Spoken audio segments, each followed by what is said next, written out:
The following is a paid political announcement. Lifelong Democrat Diana Florence served for 25 years as a Manhattan prosecutor under DA Robert Morgenthau. She put criminals away, stood up for victims, and protected our streets. Now, Diana is challenging failed Manhattan DA Alvin Bragg as an independent because it's time for a DA who fights for our families, not criminals. That's why Diana has won the support of organized labor, like the steamfitters, plumbers, and ironworkers, everyday New Yorkers who want a DA they can trust. Manhattan needs a DA who will do the job, prosecute crime. That's Diana Florence. Under Alvin Bragg, crime is up and prosecutions are down. Bragg doesn't prosecute crime. He plays partisan politics. Bragg failed to protect women and failed to protect workers. As a prosecutor, Diana Florence won groundbreaking convictions, fighting against corruption, domestic violence, wage theft, and deadly working conditions. She's always been a partner of unions, community groups, and to cops like us. For Manhattan District Attorney, vote for Diana Florence. Diana4DA.com. Paid for by Diana for Manhattan DA. The Rush Hour with James Golden on the Red Apple Podcast Network. I have to tell you, I've seen a lot of American presidents. Seen them all in the time that I've been here, and I've been here quite a lot of time. I've never seen anyone move the wheels so quickly, so decisively, so resolutely as our friend President Donald J. Trump.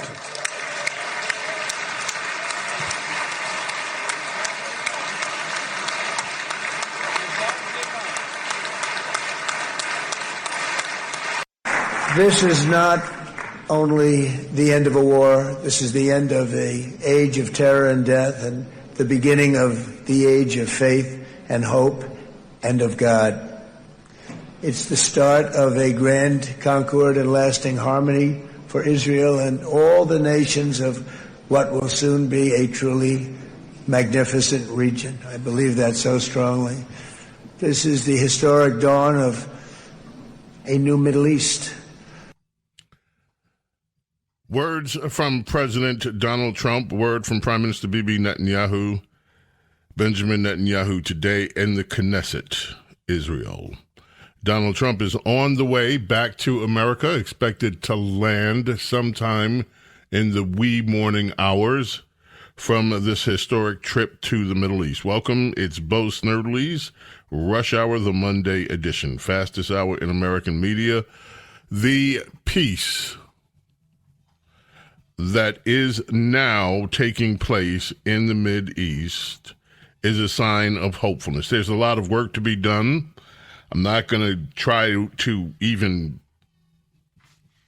pretend that I know what the outcome will be. I don't think any of us has any crystal balls. This is step one of a 20-step plan for peace.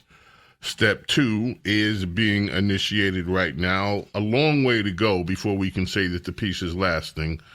But there at least is hope. And there have been over 67, I think, the last I read, 67,000 deaths among people in Gaza. Of course, the suffering that Israel has now endured for 2 years after the infamous attacks of October 7th are going to be part of their history and will not be forgotten. I think those are strong words from Bibi Netanyahu. There's never been an American president like Donald Trump. In fact, those words were echoed by other Israeli officials, saying that Donald Trump is the best friend that Israel has ever had. The Marco Rubio had some remarks on that. Let's visit that very quickly. Carlos has cut 8. And what this day potentially means for the world. Egypt's been a phenomenal participant. I think both Steve and Jared will tell you the critical role they played, and they can tell you themselves. They hosted the talks here, and they're going to play a very important role now in the follow-up, the implementation of this, which is really, it's not simply about restoring Gaza, it is about transforming the region. So we have an incredible partner, a long alliance, a very capable partner here, and a tremendous collection of leaders. This is clearly, in my mind, I think in the mind of everyone in this room, probably one of the most important days for world peace in 50 years. And that's not an exaggeration. Only 50? Maybe 100. Ever since the end of World War II. Only 50? That is because something did happen here that's incredible. President Trump left Israel and went to Egypt. And there was the peace summit. Now, there were some people, Bibi didn't go to the peace summit. Neither did Hamas, was not represented at the peace summit. But there were many other nations there, all intent on helping what is now a fragile peace take root and become, hopefully, and I think the world is hopeful, at least those that are not suffering from extreme TDS, hopeful, something that we have been looking for, the world has been looking for ever since I've been alive, practically, which is a true peace in the Middle East. We will see whether it's possible. But we are not where we were. And that in and of itself is hopeful. Donald Trump was asked, what about the hostages? You already know that all of the living hostages have been returned. There have been the remains of some of the hostages that are deceased have also been returned. That's not all of them. Cut 5, he was interviewed. He took a question. He was interviewed at CNN, and this is what he said, asking what the next step are with regard to the hostages. The living hostages have been returned. Can you please tell us what the next steps are?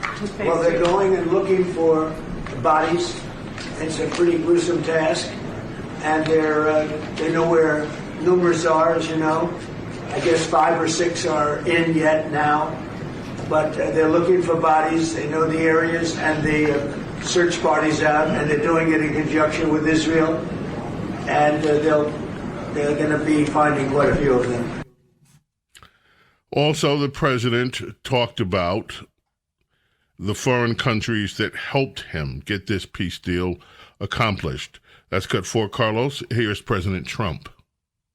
Well, we had a lot of great success and a lot of great countries that wanted this to happen. You know, countries that you wouldn't think. Qatar was fantastic. Saudi Arabia was fantastic. UAE was fantastic.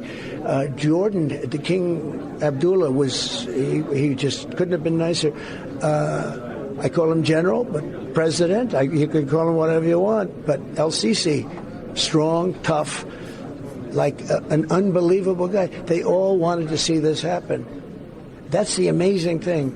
Everybody came together at this point. If you go back 6 months or 7 months, you would have said a thing like this is impossible. I mean, we have 35 different countries over there, all there just about all with their leaders, not just, sending somebody over. And they all wanted this to happen. And I think I had a big impact, but, I can have a big impact. If they don't want it to happen, it's not going to happen. They all wanted this to happen, and it's one of the most beautiful things I've ever seen. I mean, I watched your coverage, and I really appreciate it. You're a real professional, not because it's good or bad. You're just really professional. It'd be great if other people could do what you do, because, they put negative spins. But even if you look at the spin that the other, I would call them the fake news, has been putting on it, everybody's been positive. It's sort of a miracle, actually. Sort of a miracle, actually. The president, in his speech, also took a moment to reflect. This has been widely cited, to reflect on someone that has given him praise, actually, over the last few days. And that's cut 3, Carlos. Let us attend to that business. Good to say it. But when you settle 8 wars in 8 months, that means you don't like war. Everyone thought I was going to be brutal. In fact, I remember Hillary Clinton during a debate, she said, look at him, he's going to go into war with everybody. And actually, she said, he's got a personality that's all about war. No, and my personality actually is all about stopping wars. And it seems to work. It seems to work. That's the Knesset. But it also means there's name change in our attitude that we're not going to go into a war, but if we do, we're going to win that war like nobody has ever won a war before. We will not be politically correct, but we're not going to be there. And I think, as you mentioned.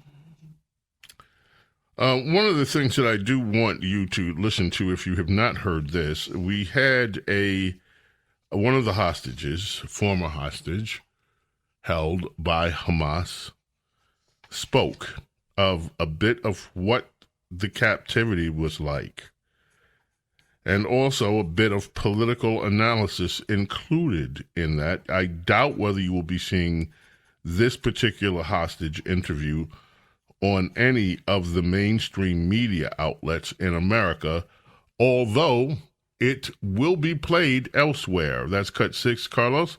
Former hostage held by Hamas. And this is that interview. Yes, part of it's him. He got me out. He got the hostages out. Before, we felt like nothing is happening, you know?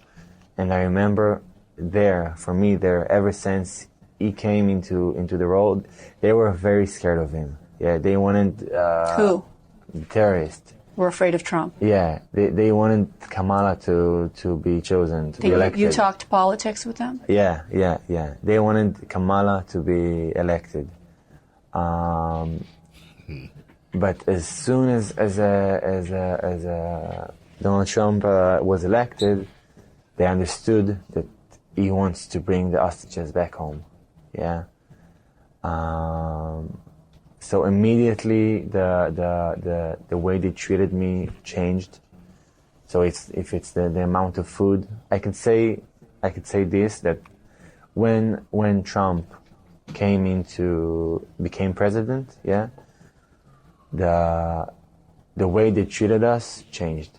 For me, personally, this is what I think felt. because they anticipated that a deal would come soon. Yeah. And that's when they started giving you more food. Exactly. More food, treated me better, stopped cursing me, stopped spitting on me. They were spitting and cursing? Yeah. Were they beating you? No, never. I was never, except the 7th of October, I was never abused physically. But I think it's because...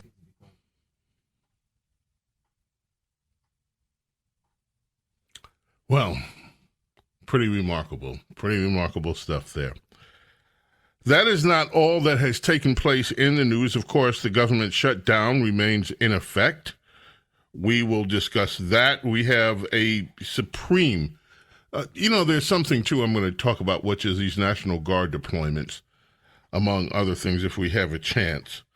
There are some interesting things coming out about the shutdown, including remarks some might consider strange from the former Secretary of DHS, Jay Johnson, under Obama. So anyway, we've got all of that, and we'll get to it. James Golden, Snerdley here, fastest hour in American media. I wonder if there's a lot of hope among people, even some of the TDS people, whether they feel like a certain weight has been lifted with what's happening or the promise of what could happen in the Middle East. I wonder. James Golden, Snerdley, fastest hour in American media continues. Whatever you do, do not go away. The Rush Hour with James Golden on the Red Apple Podcast Network.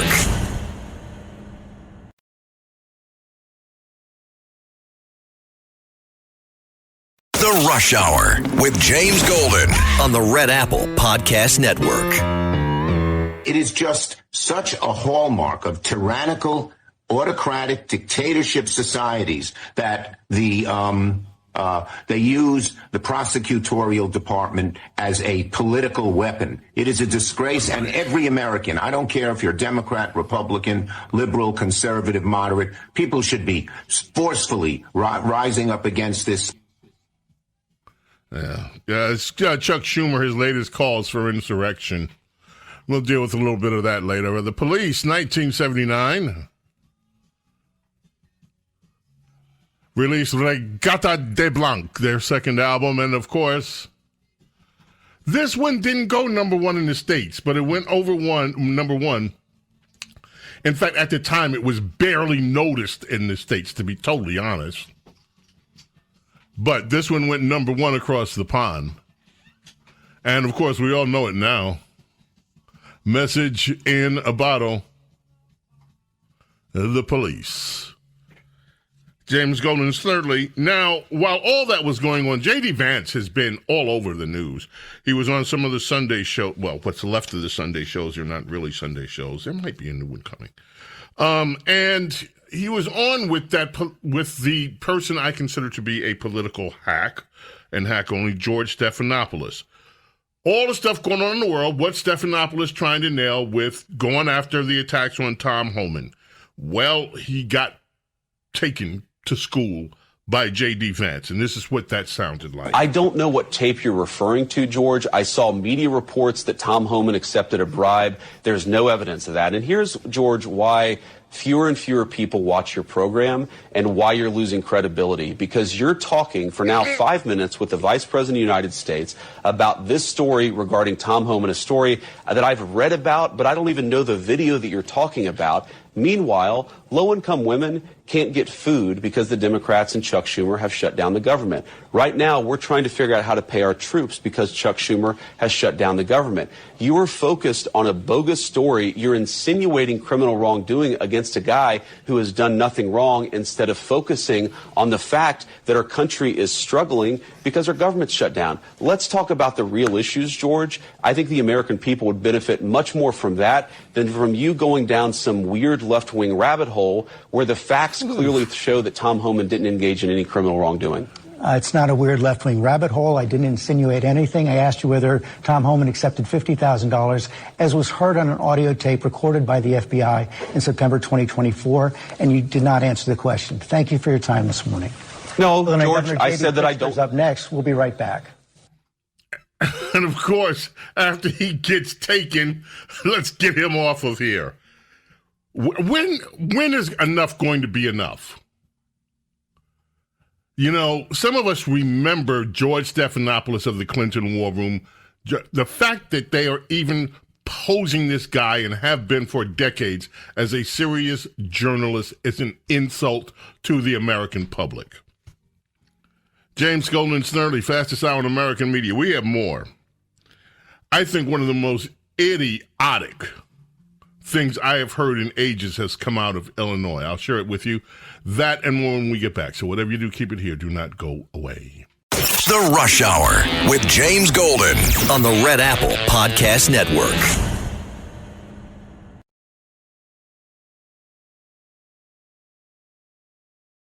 The Rush Hour with James Golden on the Red Apple Podcast Network. James Golden. It is the Monday Rush Hour. Peace breaking out in the Middle East. Democrats still upset in the middle of our country. Ladies and gentlemen, this has to be one of, and I'm not calling him names. I want to be really clear about that. I slipped the other day and called someone a name, and I really felt bad about it. I tried my best not to do name calling. But I will not call him a name, but I will say this is one of the dumbest things I have ever heard, politically speaking. Number one, because he tries to plagiarize the great Ronald Reagan, doesn't have an original thought in his brain.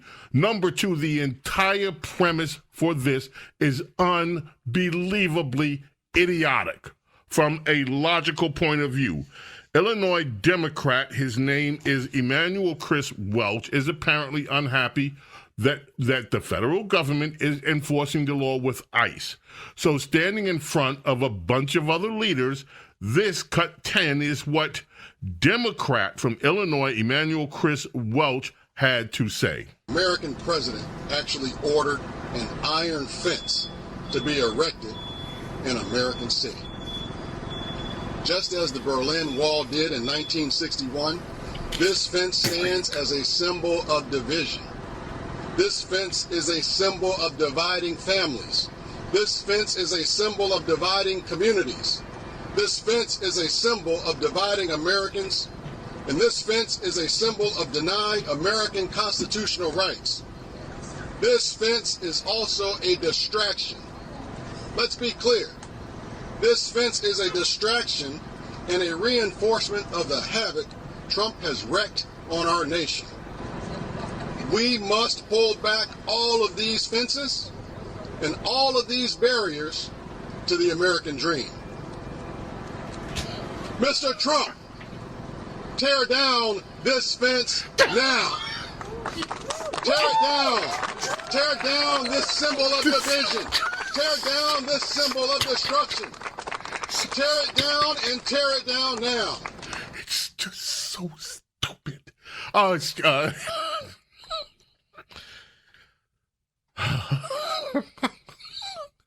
they've erected an iron fence around a facility that's a detain. Tear down this fence. This is just asinine. It's a symbol of separating family. Have you been to any? Have you been to any jail? Anywhere?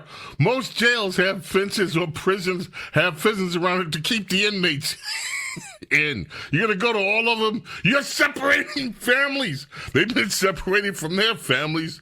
Tear down this iron fence. This is just, somebody thought this was a good idea. Somebody actually wrote it. I don't know whether he wrote it himself, which is even scarier because this actually comes from his political understanding. A poor fellow. So you're going to try to channel Ronald Reagan, who was a president about law and order, in trying to tear down this iron fence. You got the iron curtain, the iron fence, all wrapped into one with the Berlin Wall here, and it makes absolutely 100% zero sense. Meanwhile, ladies and gentlemen, I have a story here that I debated, not long, this one right here, that I debated. It's from Karl Rove. It's in the Hill today, Karl Rove. Now, I have to say, up front, I know many of you have very hostile feelings toward Karl Rove. I don't.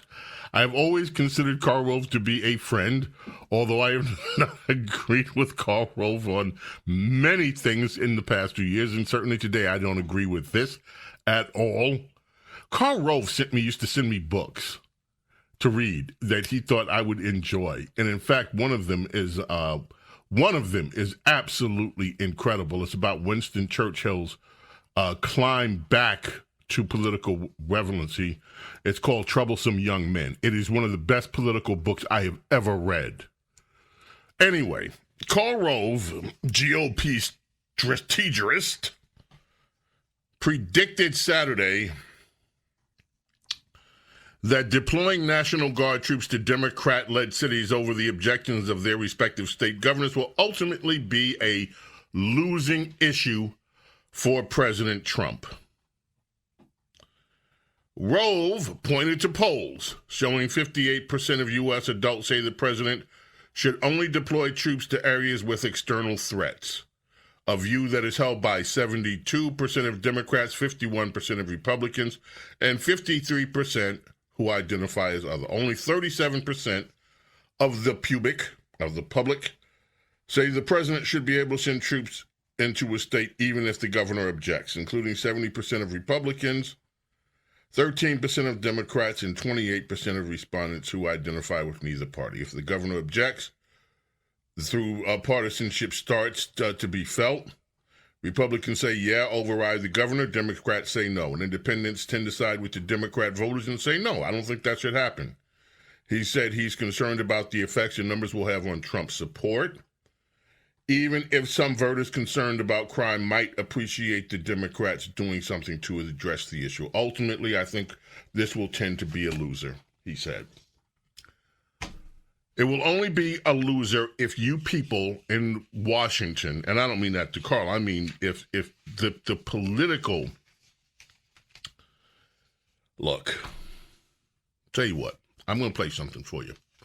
I'm going to play not just something for you, I'm using a little Ebonics stuff because I'm trying to relate. I'm going to play a few things for you. Black voices from some of these neighborhoods that Republicans, I don't know, that certain Republicans have never set foot in, never will set foot in, don't see the need to set foot in. And so obviously they don't know what it's like because these are places, as far as they're concerned, a political desert. But I'm going to go to that political desert, and I'm going to play you some voices, and I'm going to tell you why I think that Mr. Rove on this one, and I'm not saying this in a hostile manner, I just think he's wrong, and I think you have to make the case for the American people why you're doing it. And here's the case that I would start to make, beginning with some of these voices that are in Memphis, and then one that's not. The first two are from Memphis. I want you to listen to these two people, please, and hear what their point of view is living in the city. That's a Stevie Wonder song, Living in the City. Living in the city, in the town that President Trump is sending and has sent these National Guards to. Cut 18. Here we go. All I want to say is, Trump, you're doing your big thing, man. We got the kids back outside on their bikes. The lawnmower's back going, the dog's back barking. Memphis is looking real good out here, man. Hey, man, you did your big one, man. Appreciate you for helping cleaning up Memphis. Hey, MPD, well, I don't even know what to say about y'all. I done walked to the store, y'all got me a bag of ice. I ain't walked to the store in about 20 years. You ain't got to worry about no pow, pow, pow. You ain't got to worry about no ducking. You ain't got to worry about them fins doing all that old shit. Man, it's beautiful.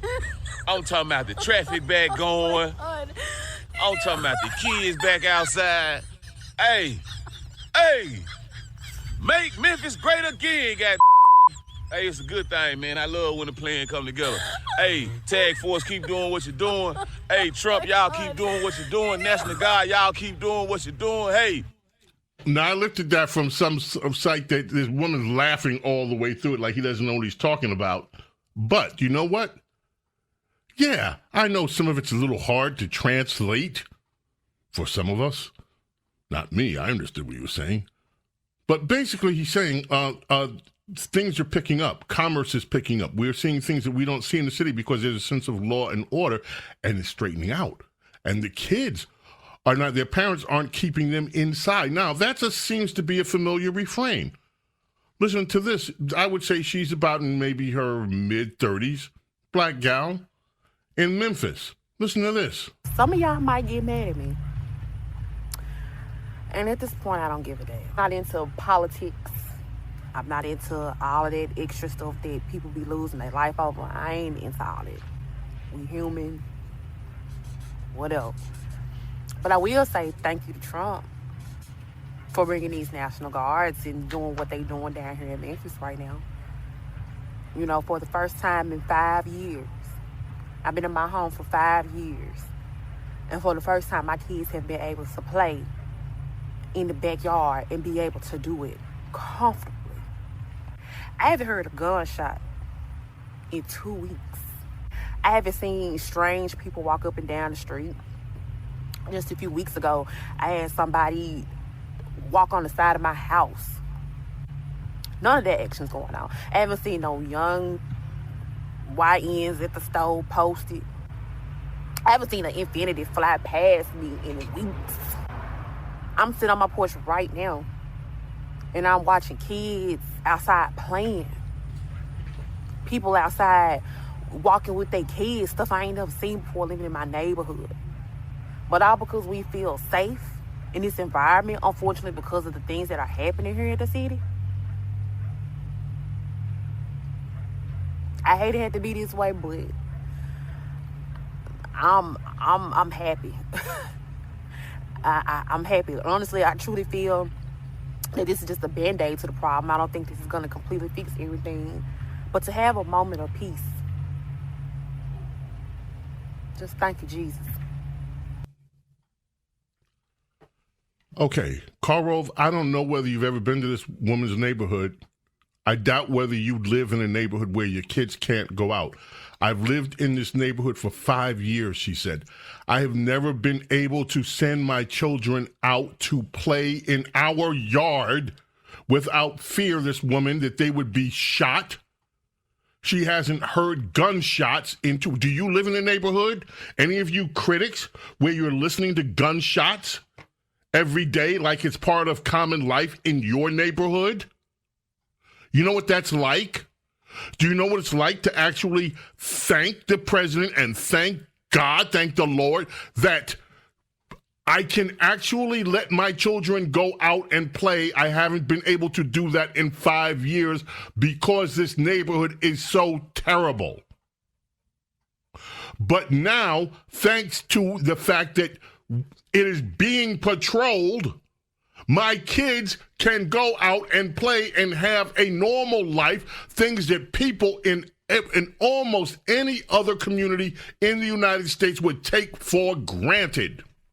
That is not a losing issue if you actually talk about it. If you actually talk about why that is and why it took Donald Trump to come in and change it, there is no losing issue here. The only losing issue is if you don't and you refuse to talk about the real people and why they've been forced to live in these conditions under Democrat rule for generations. And then we'll leave you with this. Yes, we have to break, I know, but do we have time for another minute and 7 seconds, Carlos? Your choice. If we do, play cut 20. We're going to a break. We'll be back. Don't go away. The Rush Hour with James Golden on the Red Apple Podcast Network.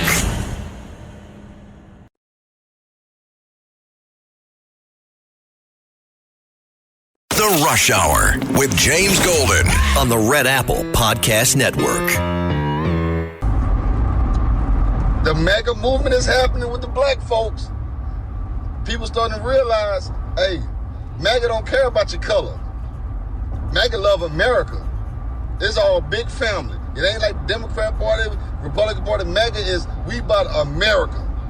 America first. We don't care what your race is. Everybody family. It's all about love for your country. It ain't about taking care of all these other countries. It's about taking care of America first. Making America safe. Making America healthy. And I love it. Making our military strong. Holding people accountable. Draining the swamp. Y'all letting these people play in y'all faces, man. Man, we see through that. Y'all brainwashed. Y'all can't see why the government shut down? So y'all really want circumcisions in Rwanda? But anyway, let's go, MAGA. We up, baby. Stevie. 3 weeks at number one. The year was 1984. And 3 weeks at number one. I just called to say I love ya. You know, also, some other birthdays that we're not going to have a chance to get to today. I do want to mention them. One is Paul Simon. The great Paul Simon. Of course, with Simon and Garfunkel, so many beautiful songs. Sound of Silence, Bridge Over Troubled Water, just Mrs. Robinson, his solo career. Woo, you can call me Al. The Graceland album, 115 weeks on the charts. Also, Sammy Hagar's birthday today. He replaced David Lee Roth, in Van Halen back in 1985. Also, Adeline DeBarge from DeBarge has a heavenly birthday today. John Ford Coley from England Dan and John Ford Coley. I'd really like to see you tonight. What a great song that was. And Ashanti, American singer, songwriter, and actress, Ashanti Douglas, broke in 2002 with Foolish. There's so much more that I wanted to get to that we, of course, will not get to today because of time constraints. But this, American Smoke Caffeinated Mom, Rhonda Schrock, wrote me about that last story. It's heart-wrenching about how every kid should have a birthright of being able to play outside. Princess Di has sent me a story that is just unreal. We're going to try to get more into it tomorrow. Apparently, the tenant living in Letitia James' house at the center of the controversy, her niece is a fugitive from justice, the Daily Mail has revealed. An absconder being sought by authorities in North Carolina to finish her probation. Convictions, assault and battery, trespassing, etc., etc. We'll have more on that tomorrow, I'm sure. In the meantime, we got to go. May God bless, protect each and every single one of you, your families, and your loved ones. Of course, such a pleasure to be here with you and for you to allow me to be with you each day. God willing, we are back tomorrow for the Tuesday of Bo Snerdley's Rush Hour. Until then, I bid you adieu. Bye. Thanks for listening to Bo Snerdley's Rush Hour. You can hear Bo Snerdley's Rush Hour weekdays at 4 on 77 WABC. If you like the podcast, share it with your friends and listen anytime at WABCRadio.com and download the WABC Radio app. Hit that subscribe button on all major podcast platforms. Plus, follow WABC on social on Instagram, TikTok, Facebook, and X. See you next time for a new episode so you never have to wonder. What the heck is going on here?